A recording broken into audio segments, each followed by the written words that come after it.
বন্ধুরা, আপনাদের দাদাভাই বাজার থেকে শঙ্কর মাছ, পমফ্রেট মাছ, মাছের ডিম, ইলিশ মাছ নিয়ে এসেছে। আজকে শুধু বানাবো ইলিশ মাছের টপগা। ইলিশ মাছের টপগা, যেন ইলিশ মাছটা কেটে নেওয়া হচ্ছে। মা ইলিশ মাছটা কাটছে। মা মাছ কাটতে খুব পছন্দ করে, খুব সুন্দরভাবে কেটে নিচ্ছে রিং পিস করে। ইলিশ মাছের লেজাটা ঠিক মধ্যিখান দিয়ে একটু কেটে নেয়। কি নিয়ম আছে আমি তো ঠিক জানি না, এইভাবে মাছটা ধুয়ে নিলাম।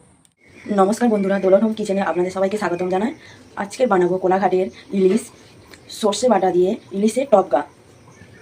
প্রথমে কাঁচা লঙ্কা দিয়ে দিলাম, এরপর বেটে রাখা সর্ষে বাটাটা দিয়ে দিলাম। 1 চামচ হলুদ গুঁড়ো দিলাম, দিয়ে ভালো করে নাড়াচাড়া করে চিংড়ি মাছে একটু হালকা করে হলুদ মাখিয়ে নিলাম। ভালো করে নাড়াচাড়া করে সর্ষে বাটার কাঁচা গন্ধটা চলে গেলে, এরপর কাঁচা গন্ধটা চলে গেছে, এবার আমরা জল দিয়ে দেবো।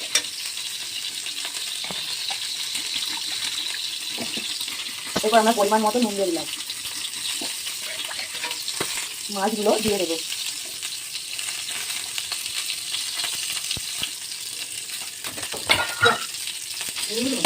এবার কিছুক্ষণের জন্য চাপা দিয়ে রেখে দেবো। কিছুক্ষণ পরে একটু ফুটে গেলে নেড়ে দিতে হবে, তারপর আবার চাপা দিয়ে দেবো। এরপর ঢাকনাটা খুলে নিলাম। আমাদের ইলিশ মাছ হয়ে এসছে। একটু তেল, সর্ষে তেল দিয়ে দেবো, দিয়ে তারপর নামিয়ে নেবো। একটু ফুটিয়ে নিয়ে নিলাম। আমাদের ইলিশ মাছ হয়ে গেছে, এরপর আমরা ঢেলে নেব। আমাদের ইলিশ মাছের টপগা তৈরি হয়ে গেছে। আপনারা এইভাবে বাড়িতে বানিয়ে দেখবেন। ভালো লাগলে লাইক, শেয়ার, সাবস্ক্রাইব করবেন।